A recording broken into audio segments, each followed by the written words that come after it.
where sex is free and love is expensive, where losing your phone is more painful than losing your virginity, where modernization means nudity, profanity, and if you don't drink and you don't smoke, you're not dope, where boys stay boys and never want to be men, and girls become men so that they can rule over them, and then wonder why they can't find a good man. A world where cheating is called Love Island. Napansin mo rin ba ang realidad? Na kung hindi mo yung ginagawa, hindi ka in sa realidad. Yan ngayon yung bagong realidad. At yung realidad na yan, dyan tuwang-tuwa yung kabataan. Yan yung gustong-gusto nilang maranasan. Yan yung pinipilit nilang gawin kahit against sa gusto ng kanilang mga magulang. Mas pinipili nila yung gawin kumpara sa mag-aral. Kahit na alam naman nila na yung karunungan ay higit pa sa kahit na anong uri ng kayamanan. Nakakatuwa na ang realidad kinakain tayo mga kabataan. Even ako, minsan ko yung naranasan at yon yung katotohanan. At yung ibang kabataan, pilit pa rin yung nararanasan at niyayakap na nga nila. Karamihan.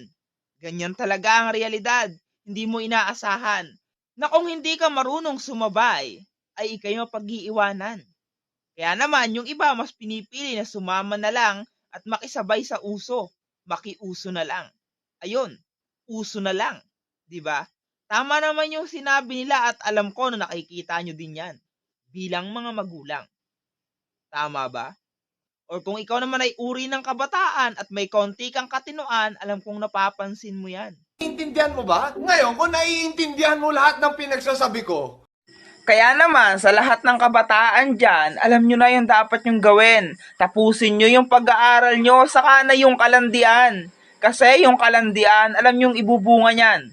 Sakit ng ulo ng magulang, lalo na kung wala ka namang alam na trabaho sa buhay.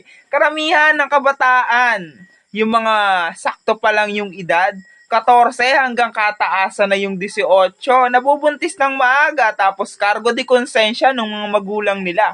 Ano na? Yan yung realidad, kaya huwag kang magpakain sa realidad. Ipakita mo din na meron kang kakayanan na higitan yung kakayanan ng realidad. Gawin mong laro yung mga bagay, pero huwag mong gawing laro yung isang bagay na alam mo na hindi maganda yung kakalabasan. Siguro hanggang dito na lang, kasi nagpapatay-patay yung record ko. See you on my next video.